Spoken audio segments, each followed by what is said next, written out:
இன்றைய நாள் கர்த்தருடைய வார்த்தை சகரியா புத்தகம் 4ஆம் அதிகாரம் 6ஆம் வசனம். பலத்தினாலும் அல்ல, பராக்கிரமத்தினாலும் அல்ல, என்னுடைய ஆவினாலே ஆகும் என்று சேனைகளின் கர்த்தர் சொல்லுகிறார்.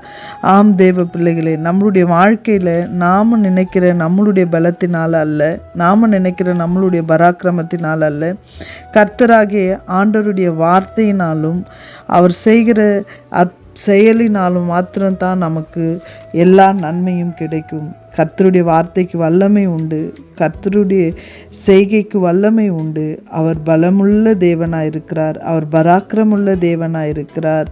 அவர் நமக்கு எல்லாவற்றையும் செய்ய வல்லவராயிருக்கிறார். தேவ பிள்ளைகளே, இஸ்ரவேல் ஜனங்களை எகிப்தில் இருந்து ஆண்டவர் புறப்பட பண்ணின பொழுது எப்படி அவர்களை அதிசயங்களை காண செய்தாரோ அதை போல கர்த்தர் நம்மளையும் நம்மளுடைய குடும்பங்களிலும் அவர் அற்புதங்களையும் அதிசயங்களையும் காண செய்கிற தேவனாக இருக்கிறார். ஒருவேளை நீங்கள் நினைக்கலாம், எகிப்தினிடத்தில் எப்படி இஸ்ரவேல் ஜனங்க சிக்கி கொண்டு இருந்தாங்களோ அதை போல் உங்களுடைய பழைய வாழ்க்கை ஒரு சிக்கலான ஒரு வாழ்க்கை, ஒரு கடினமான ஒரு வாழ்க்கை, முன்னேற முடியலையே, நாம் ஆண்டவரிடத்தில் சேரணும், நம்ம முன்னேறணும், நம்ம ஆசீர்வதிக்கப்படணும் என்று நினைத்தாலும் நம்மளால் எதுவும் செய்ய முடியலையே என்ற சூழ்நிலையில் நீங்கள் இருக்கலாம். ஆனால் கர்த்தருடைய ஆவியானவர் உங்களிடத்தில் வரும்பொழுது, பரிசுத்த ஆவியானவர் உங்களிடத்தில் வரும்பொழுது அவர் உங்களிடத்தில் நன்மைகளை வாக்கிய பண்ணுகிறவராக இருக்கிறார். அவர் உங்களுக்கு அதிசயங்களை காண பண்ணுகிறவராக இருக்கிறார். தேவ பிள்ளைகளே, எந்த சூழ்நிலை பார்த்து என்னால் முடியல நீங்கள் நினைக்கிறீங்களோ